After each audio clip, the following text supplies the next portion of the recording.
नमस्कार, बहुत स्वागत है आप सभी का। मैं हूं आपके साथ सिरांधा शेखर। सबसे पहले आप सभी से अपील यही कि सोशल डिस्टेंसिंग ही कोरोना को हराने का एकमात्र रास्ता है, इसीलिए आप अपने घरों पर रहे, लॉकडाउन का पालन करें ताकि कोरोना से खुद को बचा सकें। कोरोना से जुड़ी तमाम खबरों पर हमारी रहेगी नजर, लेकिन सबसे पहले बात करते हैं झारखंड में बदले मौसम की। गुमला में अचानक मौसम का मिजाज बदलने से जोरदार बारिश हुई। यहां भरनो ब्लॉक क्षेत्र में बारिश के साथ जबरदस्त ओलावृष्टि भी हुई।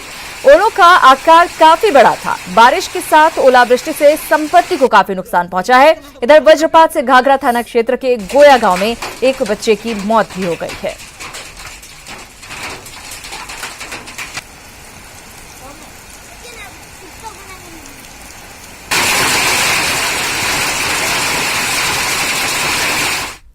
इधर हवा के रुख में परिवर्तन और इस मौसम में नॉर्थवेस्टर के प्रभाव से आज राजधानी रांची में भी तेज हवा और गरज के साथ झमाझम बारिश हुई। वहीं कई इलाकों में ओलावृष्टि भी हुई। मौसम केंद्र रांची के अनुसार मानसून से पूर्व इस क्षेत्र में काल बैशाखी यानी कि नॉर्थवेस्टर के प्रभाव से इस तरह मौसम में परिवर्तन सामान्य घटना है।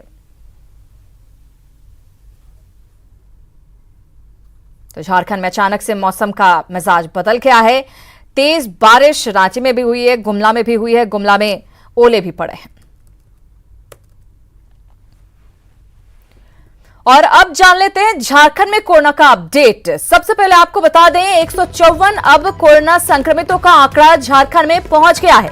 हम आपको बता दें दरअसल आंकड़ा इतना ज्यादा बढ़ा, कल 22 नए मरीज सामने आए। सबसे ज्यादा एक दिन में मरीजों की संख्या बढ़ी। गढ़वा से 20, कोडरमा से 2 केस सामने आए। इसके साथ ही रांची के बाद अब रेड जोन बनता हुआ गढ़वा नजर आ रहा है। एक साथ इतने सारे मामले सामने आने के बाद 13 जिलों में अब कोरोना का संक्रमण जो है फैल चुका है। झारखंड में 5 जिले के सभी मरीज हालांकि स्वस्थ हो चुके हैं, ये एक राहत भरी बात। वहीं पलामू में 3 कोरोना मरीज जो हैं वो स्वस्थ हो चुके हैं। साथ ही लगातार जांच भी चल रही है। ट्रूनेट मशीन से 1.25 घंटे में अब नतीजे सामने आ सकेंगे, जांच हो सकेगी, तेजी आएगी जांच में। कल झारखंड आ रही है 3 श्रमिक स्पेशल ट्रेनें श्रमिकों को लेकर।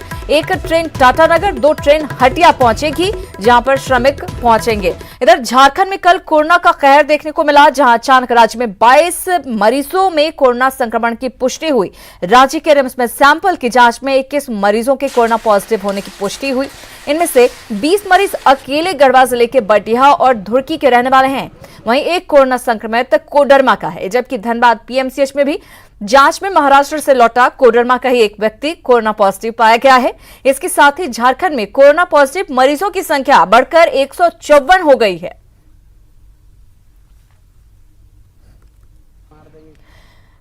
तो गढ़वा में अब तक 23 कोरोना संक्रमित मरीज मिलने के बाद भी सदर अस्पताल में तैनात डॉक्टर और स्वास्थ्य कर्मियों के हौसले बुलंद हैं और वो कोरोना को हराने के साथ ही संक्रमित मरीजों के इलाज में जी जान से जुटे हुए हैं और इस जंग में आम लोगों से सहयोग की अपील भी की है। एक तरह से वायरस के साथ युद्ध है हम लोगों का। जैसे हम लोगों को तो काम करना है, ये ड्यूटी है और समाज के प्रति भी दायित्व है डॉक्टर का, इसको तो निभाना है। दिक्कत तो है लेकिन निभाना है और कोरोना को हराना है। ये तो वायरस से जंग ही है और इसको हम लोग हराएंगे। हम लोग को विश्वास है कि हम लोग इसको जरूर हराएंगे। झारखंड में कल एक ही दिन में 22 कोरोना पॉजिटिव केस मिलने पर रिम्स के निदेशक ने चिंता जताई है। रिम्स निदेशक ने कहा कि सरकार की ओर से लाए जा रहे मजदूरों के अलावा बड़ी संख्या में वैसे मजदूर भी हैं जिनकी जानकारी प्रशासन को नहीं है और ऐसे लोगों से खतरा और बढ़ जाता है। निदेशक ने ताजा हालात को अच्छा नहीं माना और अधिक चौकसी पर उन्होंने जोर दिया है। देखिए, मजदूर कुछ नॉन सोर्स से आ रहे हैं, मान लीजिए स्टेशन से आ रहे हैं, वहाँ पर प्रशासन अवेलेबल है जो उनको क्वारंटाइन भेज दे रहा है, उनकी जांच हो रही है। लेकिन आप टीवी में भी देखे होंगे बहुत लोग पैदल टेढ़े मेढ़े रास्ते से, शॉर्टकट रूट से, इवन कल आपने सुना कि 18 लोग ट्रेन से कट के मर गए, तो एक नॉर्मल रास्ते से तो नहीं आ रहे हैं। ऐसे लोग अगर गांव पहुंचते हैं और उसमें संक्रमित होते हैं, अगर इसी रेशियो से मान लें जो 20 के रेशियो में है जो कल आए हैं, तो ये बहुत बड़ा खतरा है। और प्रवासी मजदूरों से कोरोना पॉजिटिव पाए जाने पर जेएमएम ने कहा है कि सरकार इसे रोकने के लिए हर संभव कदम उठा रही है। जेएमएम महासचिव सुप्रियो भट्टाचार्य ने कहा कि मजदूरों को लाना मजबूरी है। वहीं प्रवासी मजदूरों के कोरोना संक्रमित होने को बीजेपी ने खतरे की घंटी बताया है। अभी तक भी भारत सरकार के पास में कोई ठोस प्लानिंग नहीं, लिमिटेड आप ट्रेन चला रहे, स्पेशल ट्रेन, बहुत सारी चुनौतियां, तो हम उस चुनौती को तो अब अवसर में बदलना पड़ेगा, इसलिए हम लोग आशान्वित हैं और कोरोना भी आएगा, कोरोना के साथ लड़ेंगे भी हम लोग और बेहतर से बेहतर इलाज हम लोग कैसे कर पाए उस पर हम लोग फोकस करेंगे। जितनी अधिक संख्या में हम रोज जांच कराएंगे, अधिक से अधिक जांच हो और खास करके जो लौट रहे हैं उनको जो क्वारंटाइन की व्यवस्था हो, सीधे परिवार के संपर्क में ना आवे, गांव के संपर्क में ना आवे, वो अपना क्वारंटाइन की व्यवस्था जो है, जो नियम है उसमें क्वारंटाइन में जाएं। अदरवाइज अगर हम चूक जाते हैं तो एक महामारी बहुत तेजी से झारखंड में फैल सकती है। इधर कांग्रेस के एक डेलीगेशन ने आज मुख्य सचिव से मुलाकात की और सचिव को उन लोगों की सूची सौंपी जो लॉकडाउन की वजह से किसी दूसरे राज्य में फंसे हुए हैं। प्रदेश कांग्रेस ने ये सूची प्रदेश कार्यालय और जिला कार्यालय में बनाए गए हेल्पलाइन सेंटर की मदद से तैयार की है। नेताओं ने ऐसे लोगों को दूसरे राज्यों से वापस लाने की मांग की है। अगर सरकार, देखिए यहाँ पे हमारी सरकार है तो हमारे सरकार का प्रयास है कि हम सबको ले आए। अगर कुछ उसमें बचते हैं तो हम लोगों का प्रयास रहेगा कि प्रदेश कांग्रेस कमेटी, जो रेस्ट बचेंगे उनका प्रदेश कांग्रेस कमेटी निर्वहन करेगी खर्चा, जो सरकार से नहीं हो सका है कहीं भी। लेकिन मुझे पूर्ण विश्वास है कि झारखंड के अंदर में कांग्रेस जेएमएम की जो सरकार है वो सरकार सक्षम है लोगों को बाहर से लाने। इधर कोरोना के बढ़ते मामले और आपात स्थिति में कोरोना की जांच में लगने वाले समय को देखते हुए सरकार ने 5 ट्रू नेट मशीन खरीद ली है। इसे रांची सहित 5 जिला अस्पतालों में लगाया जाएगा। इस ट्रू नेट मशीन की ट्रेनिंग लैब टेक्नीशियन को दी गई है। रांची सिविल सर्जन ने बताया कि इस मशीन से गर्भवती महिलाओं, डायलिसिस और आपात स्थिति में जल्द कोरोना टेस्ट हो सकेगा। गर्व होना चाहिए कि हिंदुस्तान में बना हुआ चीज़ है और हम लोग इसको हिंदुस्तान में ही इस्तेमाल कर रहे हैं। काफ़ी कॉस्ट इफेक्टिव है, यानी बहुत कम कीमत में हम उपलब्ध करा सकते हैं। और जो बक्सा आप देख रहे हैं वो काफ़ी छोटी सी चीज़ है जो कि दूर दराज के क्षेत्रों में भी ये काम कर सकता है। पहले चरण में हमारे पास 5 ऐसे मशीन आ रहे हैं। हमने 5 जिला को चिन्हित किया है, जिसमें दुमका है, गिरिडीह है, गढ़वा है, आपका साहिबगंज है और रांची। फील्ड में स्क्रीनिंग के लिए ये काफ़ी अच्छी तरीके से काम कर सकती है और सबसे बड़ी बात, ये लगभग 1 से 1.25 घंटे में रिपोर्ट देती है। हम लोगों का एक बहुत बड़ा प्रॉब्लम जो है प्रेग्नेंट लेडीज़ वाला, वो सॉल्व हो सकेगा कि जैसे कोई प्रेग्नेंट लेडी आई, उसका हमको कोविड टेस्ट करवाना है तो 1 से 1.5 घंटे के अंदर में हमको रिपोर्ट मिल जाएगा। बेसिकली ये ऐसे मरीजों के लिए है जैसे प्रेग्नेंट लेडीज़ हैं या जो डायलिसिस पे हैं या जिनका कोई इमरजेंसी ऑपरेशन होना है और उसके लिए हमको रिपोर्ट 1-1.5 घंटे से के अंदर में चाहिए, तो उस केसेस में ये मशीन काफ़ी लाभदायक सिद्ध होगा।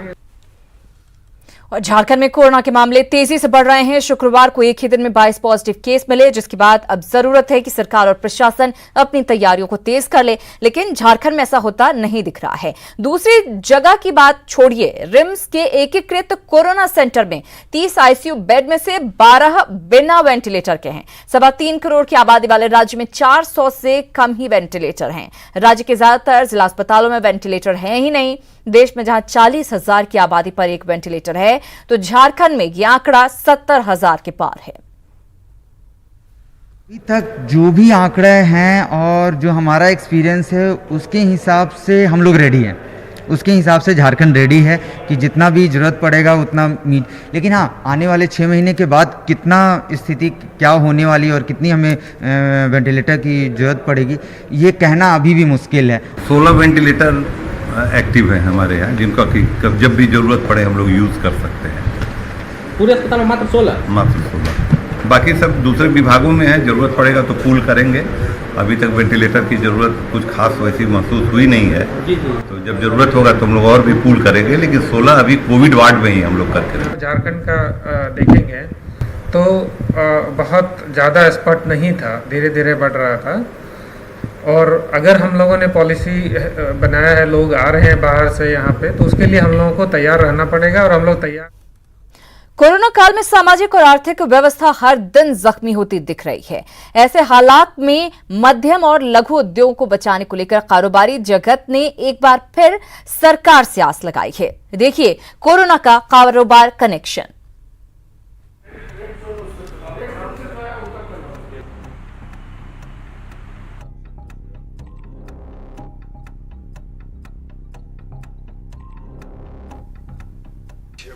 कोरोना सामाजिक और बुनियादी ढांचों की नई स्क्रिप्ट एक बार फिर से लिखने को मजबूर कर रहा है। हाल ये है कि जिंदगी के साथ साथ कारोबार की सांसें भी आज वेंटिलेटर पर जाती दिख रही है। ऐसी विषम परिस्थितियों में आर्थिक व्यवस्था की गति बनाए रखना पिछड़े झारखंड के लिए एक बड़ी चुनौती साबित हो रही है। चैम्बर की माने तो लघु और मध्यम वर्ग समेत कोरोना के असर से पूरा व्यापार प्रभावित है। लिहाजा चैम्बर ने राज्य सरकार के सामने 12 मांगों को रखकर राहत पैकेज की मांग की है, जिसमें मुख्य है वाणिज्यिक उपभोक्ताओं को बिजली बिल के फिक्स्ड चार्ज से राहत दी जाए, एसएमईएस और एमएसएमई सेक्टर के लिए न्यूनतम ब्याज दर पर आर्थिक पैकेज की घोषणा, वेतन के बदले नियोक्ता और कर्मियों के आपसी समन्वय से पारिश्रमिक की छूट, सब्सिडी देकर रियल एस्टेट को प्रोत्साहित करने की मांग, ट्रेजरी में लंबित सभी जरूरी भुगतान को जल्द सुनिश्चित करने की मांग। मैक्सिमम बिजनेसेस हैं, इंडस्ट्रीज है, वो इससे इफेक्ट हुए हैं। अब मेजरली देखिएगा तो टूरिज्म इंडस्ट्री पूरी तरह ध्वस्त हो चुका है। हॉस्पिटैलिटी सेक्टर, सर्विस सेक्टर में कई ऐसे व्यापार हैं जो बुरी तरह इफेक्ट हुए हैं। वहीं ग्रीन जोन दिख रहे धनबाद में व्यवसायियों ने सरकार से आवश्यक वस्तुओं से जुड़े दुकानों को खोलने की मांग की है। इस संबंध में चैम्बर के सदस्यों के साथ धनबाद उपायुक्त की एक बैठक भी हुई। वगैरह में जो है लॉकडाउन में कुछ छूट दी जा रही है, यूपी में भी छूट दी जा रही है, बगल में आसनसोल है, वहाँ भी दुकानें खुल रही है। हम लोग ने उपायुक्त महोदय से यह मांग की कि झारखंड राज्य जब जहाँ ग्रीन जोन और ऑरेंज जोन है वहाँ भी कुछ छूट दी जाए। लौहनगरी जमशेदपुर में भी कारोबार का बुरा हाल है। यहाँ भी व्यवसायी अब सरकार से राहत की उम्मीद करते हुए दुकानों को खोलने की मांग कर रहे हैं। झारखंड के मुख्यमंत्री, माननीय मुख्यमंत्री हेमंत सोरेन जी से आग्रह करेंगे कि वो अब समय बहुत हो गया, क्योंकि देखिए 500 रुपया के लिए लाइन लग रहा है, बैंक में फ्री सामान बंट रहा है, लाइन लग रहा है, शराब का दुकान में लाइन लग रहा है, तब कोरोना नहीं फैल रहा है। और एक छोटा सा आम दुकानदार अगर दुकान खोल लेगा तो क्या सारा कोरोना उसी से फैलेगा? जिंदगी को बचाने के लिए रोटी चाहिए और रोटी के लिए कारोबार हितों को बचाना जरूरी है। इसी तर्ज पर चैम्बर दूसरे राज्यों की तरह राज्य सरकार से राहत पैकेज की मांग कर रहा है।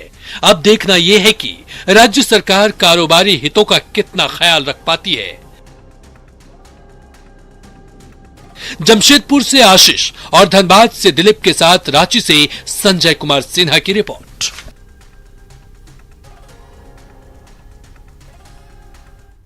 इधर कोरोना बंदी के बीच रोजगार की भारी समस्या उत्पन्न हो गई है। इन दिनों कोरोना बंदी की वजह से बंद चल रहे देवघर बाबा मंदिर की वजह से श्रद्धालुओं को पूजा सामग्री बेचकर अपनी आजीविका चला रहे लोगों के सामने भुखमरी के हालात बन गए हैं। ऐसे में ये लोग लगातार सरकार से मदद की गुहार लगा रहे हैं।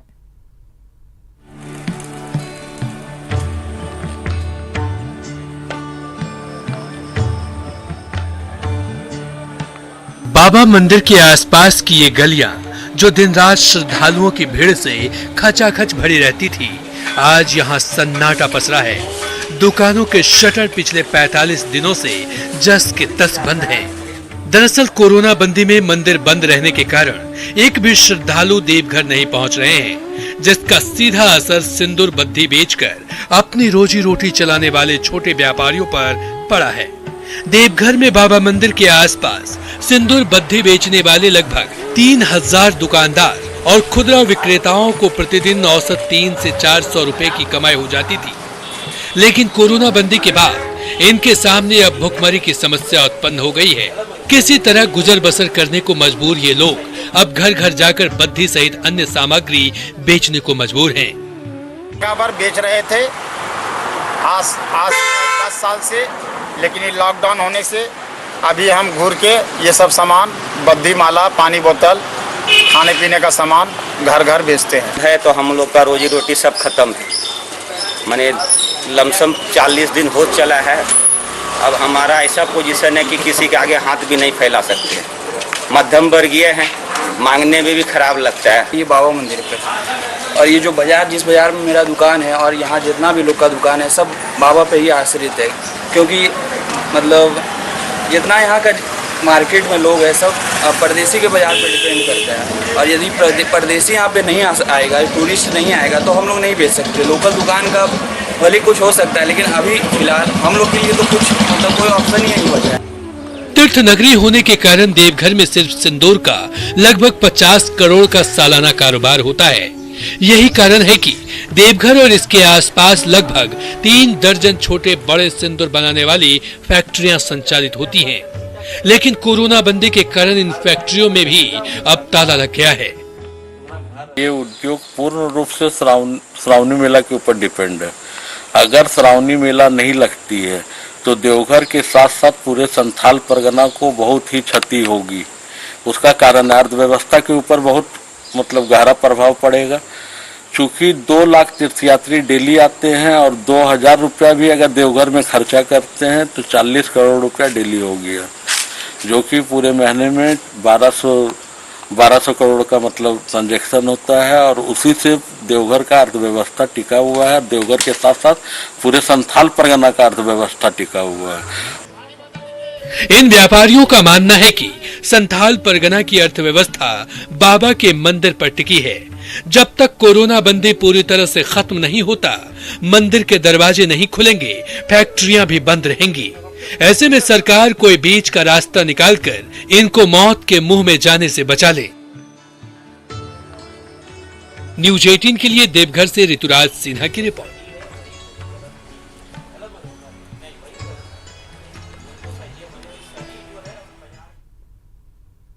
सफलता की सुरंग संघर्ष के रास्ते से ही निकलती है, और अगर संघर्ष का सामना बचपन से ही हो जाए तो फिर मंजिल मुश्किल नहीं।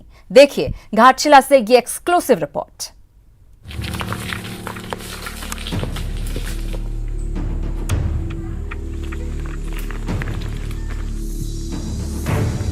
बोलिए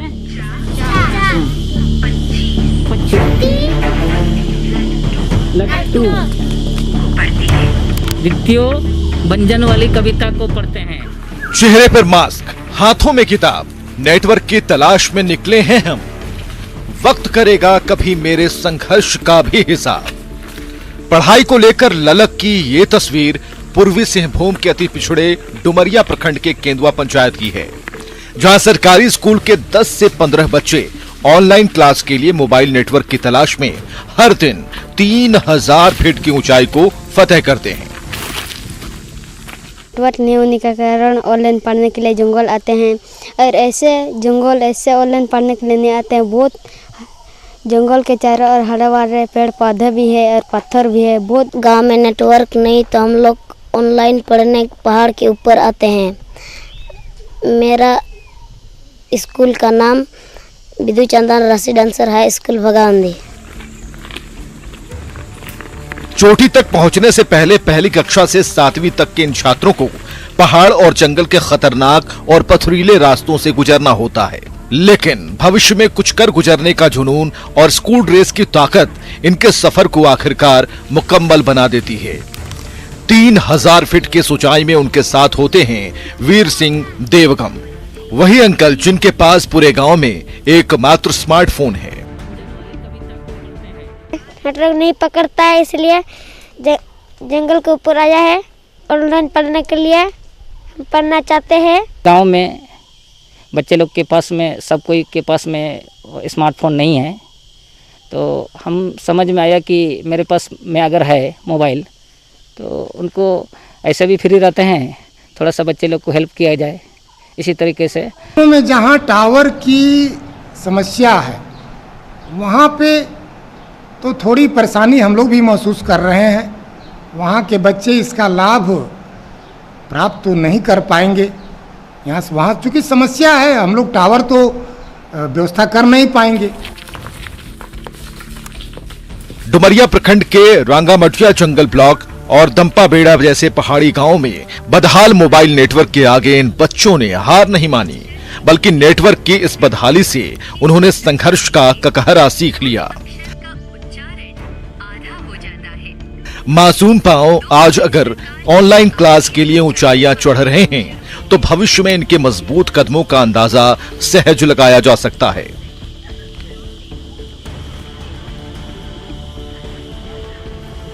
बहरहाल बस्ते के साथ पढ़ाई का ये सफर हर दिन जारी है।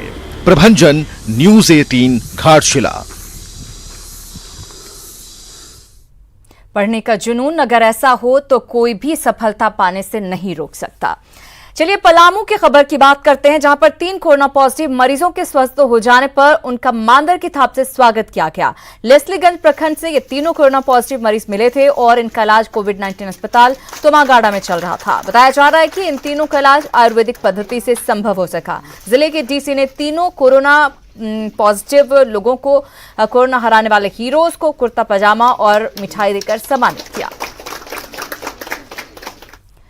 और कोरोना के संकट में बोकारो में 3 जिंदगियां एक साथ मुस्कुराई हैं। बोकारो की चास में एक महिला ने एक साथ 3 बच्चों को जन्म दिया है। मां के साथ तीनों बच्चे स्वस्थ हैं। डॉक्टर ने बताया कि जब गर्भवती महिला अस्पताल में भर्ती हुई थी तब सभी में कोरोना संक्रमण को लेकर खौफ का माहौल था, लेकिन जांच के दौरान किसी तरह का कोई संक्रमण नहीं निकला। कोरोना काल में मिले इस सुखद पल से डॉक्टरों की मां, बच्चों की मां और डॉक्टर सभी खुश दिखे। बहुत लोग बोलता है कि मिसकैरेज हो जाता है, जैसे बहुत लेट बाद पता चला कि 3 है। पहले नहीं पता था कि 3 है, पहले पता चला 2 है, बाद में फिर पता चला कि 3 बेबी है। तो डर भी था कि बोलता है कि मिसकैरेज हो जाता है, ये हो जाता है। तो फिर और इसी के साथ इस बुलेटिन में फिलहाल इतना ही, लेकिन न्यूज़ 18 बिहार झारखंड पर खबरों का सिलसिला लगातार जारी है।